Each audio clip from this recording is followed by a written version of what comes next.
আসসালামু আলাইকুম সম্মানিত ভিউয়ার্স।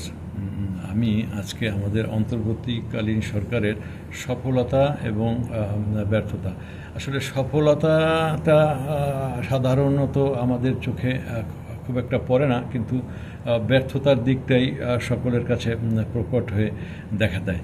আমি শুরু থেকেই দেখতে পাচ্ছি সরকারের সমালোচনা হচ্ছিল, খুব কঠোরভাবে সমালোচনা করছিল। এই সমালোচনা আস্তে আস্তে তাদেরকে ব্যর্থতার দিকে ঠেলে দিচ্ছে। বিভিন্ন টক শো, বিভিন্ন সোশ্যাল মিডিয়ার আলাপচারিতায় আমরা দেখতে পাচ্ছি যে সরকারের ব্যর্থতার দিক খুব প্রকটভাবে তুলে ধরা হচ্ছে। আসলে আমি এদেরকে ব্যর্থতার দায় দেওয়ার পূর্বে আমি বলতে চাই, দেখুন, এদের অনেক সীমাবদ্ধতা নিয়ে এরা সরকার পরিচালনা শুরু করেছে। শুরু থেকে এরা যখন ক্ষমতায় আসে, এরা প্রথমে 12 জন 13 জন, তারপর এভাবে করতে করতে তারা 22 জন 23 জন উপদেষ্টা রাষ্ট্রের হাল ধরেছে, যাদের কারোরই রাষ্ট্র পরিচালনার পূর্ব অভিজ্ঞতা ছিল না, যাদের কোনো রাজনৈতিক সংশ্লিষ্টতা নেই।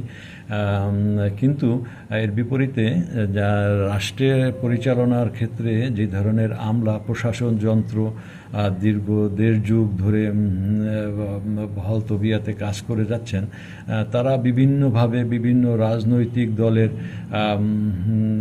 মতাদর্শের প্রতি সম্মান রেখে বা তাদের তাদের রাজনৈতিক দলের চাওয়া পাওয়ার দিকে তাকিয়ে তাদের রোল প্লে করেছে। কিন্তু এই সরকার এসে কোনো রাজনৈতিক মতাদর্শ শো করতে পারেনি, বা তাদের কোনো রাজনৈতিক মতাদর্শ ছিল না।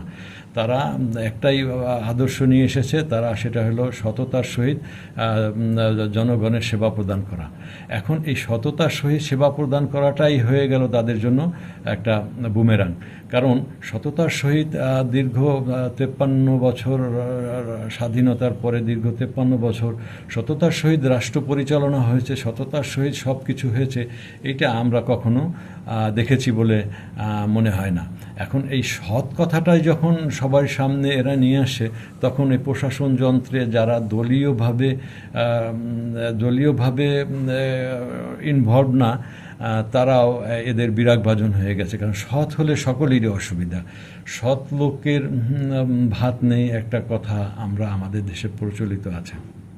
তো সেই সুবাদে আমরা এদেরকে যত দ্রুত ব্যর্থ বলছি, আমার মনে হয় এইভাবে না বলে তাদের বলা উচিত যে তারা সীমাবদ্ধতা নিয়ে পথ চলছে। এই সীমাবদ্ধতা যত আস্তে আস্তে করে তারা একটু একটু করে কমিয়ে আনার চেষ্টা করছে, এবং তাদের কার্য পরিচালনা একটু একটু করে সহজতা করার চেষ্টা করছে। তো যাই হোক, আজকে আমি এই সরকারের সফলতার একটা দিক আমি আপনাদের সাথে শেয়ার করতে চাই। সেটা হলো, আজকে আমাদের বণিক বার্তায় একটা প্রতিবেদন এসেছে, একটা খবর এসেছে, সেটা হলো ডলার নিয়ে। আমি প্রতিবেদনটি পড়ে শোনাচ্ছি। ডলারের বিপরীতে গত 3.5 বছর টাকার ধারাবাহিক অবমূল্যায়ন হয়েছে। ব্যাংক খাতে প্রতি ডলারের আনুষ্ঠানিক দর 85 টাকা থেকে উঠেছিল 123 টাকা পর্যন্ত, কিন্তু গত এক সপ্তাহ ধরে ডলারের দর না বেড়ে উল্টো কমতে শুরু করেছে। ডলারের বিপরীতে গত 3.5 বছর টাকার ধারাবাহিক অবমূল্যায়ন হয়েছে। ব্যাংক খাতে প্রতি ডলারের আনুষ্ঠানিক দর 85 টাকা থেকে উঠেছিল 123 টাকা পর্যন্ত, কিন্তু এক সপ্তাহ ধরে ডলারের দর না বেড়ে উল্টো কমতে শুরু করেছে। বাংলাদেশ ব্যাংকের তথ্য অনুযায়ী 2 জুলাই ব্যাংক খাতে প্রতি ডলারে ক্রয়মূল্য ছিল 122 টাকা 70 পয়সা, এবং একই দিনে বিক্রি মূল্য ছিল 122 টাকা 85 পয়সা। কিন্তু গতকাল ব্যাংকগুলো সর্বোচ্চ 120 টাকা 30 পয়সা দরে ডলার কিনেছে আর বিক্রি করেছে 121 টাকা 20 পয়সা দরে।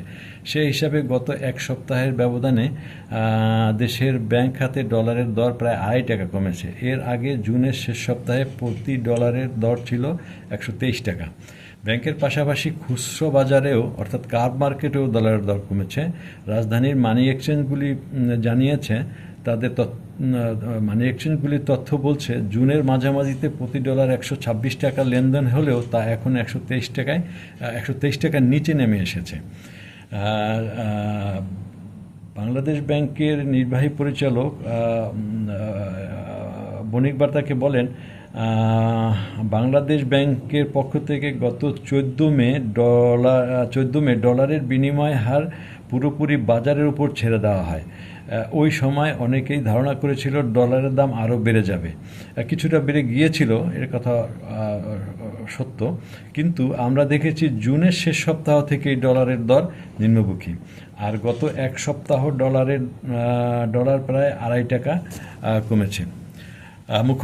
সূত্র বলছে, প্রায় 4 বছর ধরে বাংলাদেশ ব্যাংক রিজার্ভ থেকে ডলার ক্রয় বিক্রয় করছিলেন, কিন্তু গতকাল বাংলাদেশ ব্যাংক বাজার থেকে $171 মিলিয়ন অর্থাৎ 17 কোটি 10 লাখ ডলার কিনেছে। দেশের ব্যাংকগুলো এখন নিজেদের সংগৃহীত ডলার দিয়ে বিদেশি ঋণ ও এলসি দায় পরিশোধ করতে পারছে।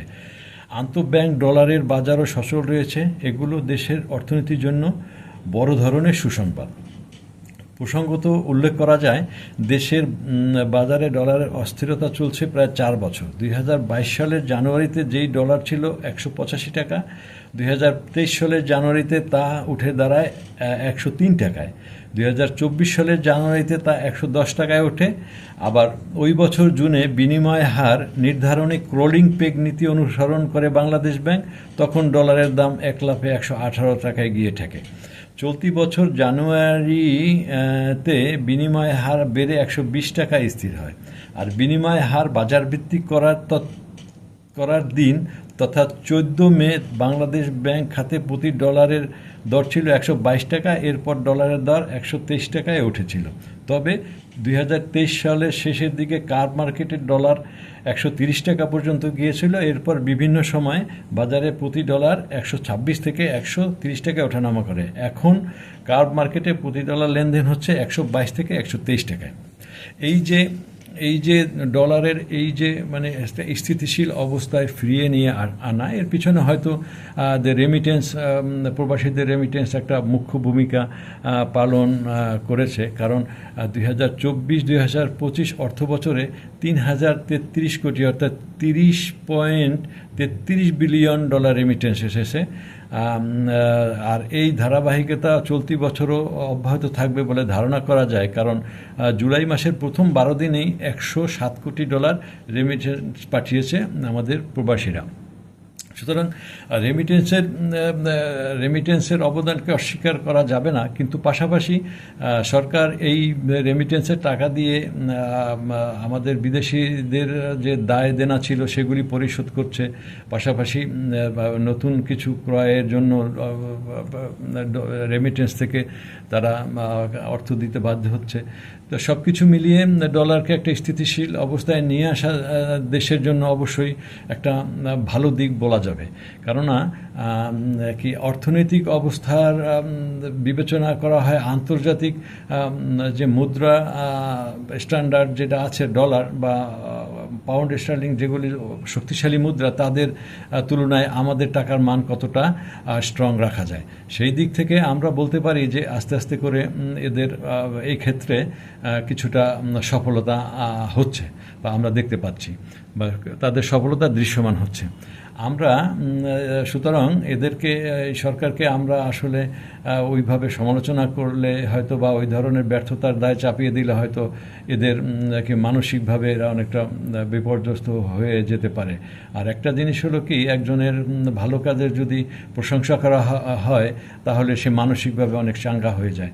তো আমরা চাই, আমরা সকলেই চাই যে এই সরকার যতদিনই ক্ষমতায় থাকুক না কেন, তারা আস্তে আস্তে করে দেশের যে মেরুদণ্ড, এটাকে একটু শক্ত ভিত্তির উপরে দাঁড় করিয়ে দিয়ে যাক। কেননা আমরা গত 53 বছরে যে রাষ্ট্র পরিচালনার ক্ষেত্রে যে সৎ সঠিক পদক্ষেপ, সৎ থেকে রাষ্ট্র পরিচালনা করার যে পদক্ষেপ, সেটা আমরা মুখে শুনেছি, কিন্তু বাস্তবে আমরা কখনো সেটা দেখতে পাইনি। তো আমরা এরা যেহেতু আমাদেরকে এই একটা ধারাবাহিকতার নতুন একটা পদক্ষেপের দিকে এগিয়ে নিয়ে যাচ্ছে, তো আমরা এদের এইটাকে অনুসরণ করার চেষ্টা করি। আমরা আশা করব পরবর্তীতে একটা নিরপেক্ষ নির্বাচনের মাধ্যমে যারাই ক্ষমতায় আসবে তারাও তাদের রাষ্ট্র পরিচালনার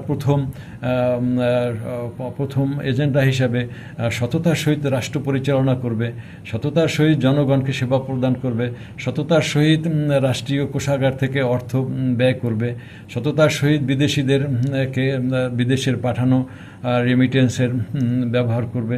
এই এই এই এই এই যে প্রতিশ্রুতি, এই যে নতুন দেখানো পথ, এটা সকলেই যারা ক্ষমতায় আসবে তারা অনুসরণ করবে, এটা আমরা আশা করি। সবাইকে ধন্যবাদ। সবাই ভালো থাকবেন। আসসালামু আলাইকুম।